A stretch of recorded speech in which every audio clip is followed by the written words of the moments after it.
at Stanford right now in the Rodin Sculpture Garden, and I'm just going to talk a bit today about classics and computer science. I'm going to discuss some of the ways that I found that the two subjects kind of complement each other surprisingly well in my own education and my own experience. And then I'm also going to talk about some of the ways I think computer science can really kind of drive classics forward as a field and benefit and just like shine light on a lot of new things in a lot of interesting ways. So classics, for those of you who don't know, is the study of classical or ancient histories, civilizations, and languages. In my time at Stanford, I focused a lot on classical languages, specifically Latin and ancient Greek.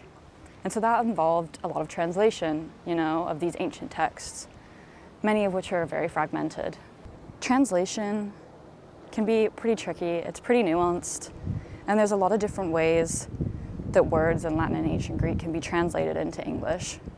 Different contexts have different implications, and they change the meaning of the words. This requires a level of problem solving that I've found to be similar in a lot of ways to the problem solving required in computer science. Different contexts require different solutions and different approaches. And that's the same thing in classical translation. Depending on who you're reading and their writing style really affects how you're going to translate words and how you're going to structure the sentence and, the style with which you want to translate and the flow of the text. In terms of ways that I think computer science can really be combined with classical studies, there's a lot of ways. If we're focusing specifically on language, obviously the amount of data we have is not near the amount that's on the internet for, English or a lot of other modern languages. There still is a good amount at this point, thanks to the Perseus Digital Library. There is a lot of digitized texts from the ancient world. And we just have to be careful, I think, about how we build these models. But I don't think that means it can't be done. I think a lot more thought and nuance has to go into it, but I definitely think it's still worthwhile. There's an interesting open source project called the Classical Language Toolkit that aids natural language processing specifically for classical and ancient languages.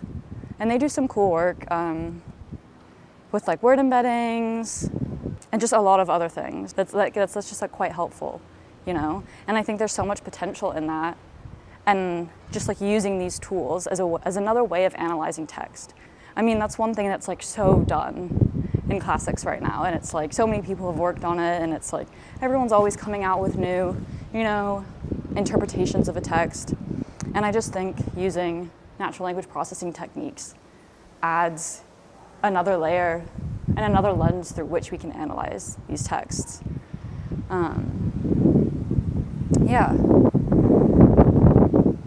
And I think expanding on that, it allows us to maybe observe new patterns that you can't observe as a human just by reading text. And again, the amount of time it takes, maybe to read all of Cicero's works and observe and note things is just like, it's not possible to do it as fast as, maybe a machine can. If you just want to analyze Cicero's text as a whole, using computers and machine learning, just not only does it speed it up, gives the opportunity for a lot more interesting insights and nuances that you just can't observe on that scale as a human reading it. Another use I found interesting that, I've spoken to PhDs in the classics department, PhD candidates. One in particular who's using machine learning and computer science in her dissertation is actually, as I mentioned earlier, so many of our classical texts are so fragmented. Sappho in particular comes to mind. She's one of the few female poets, a Greek poet. Her works, from what we have, are amazing, but they're so fragmented.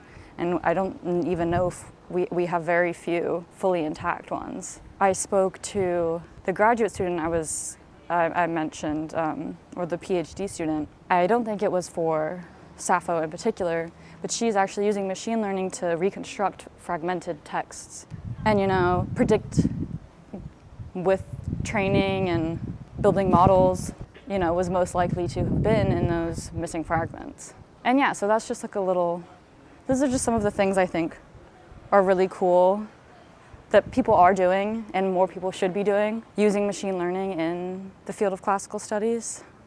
But yeah, thank you. Bye.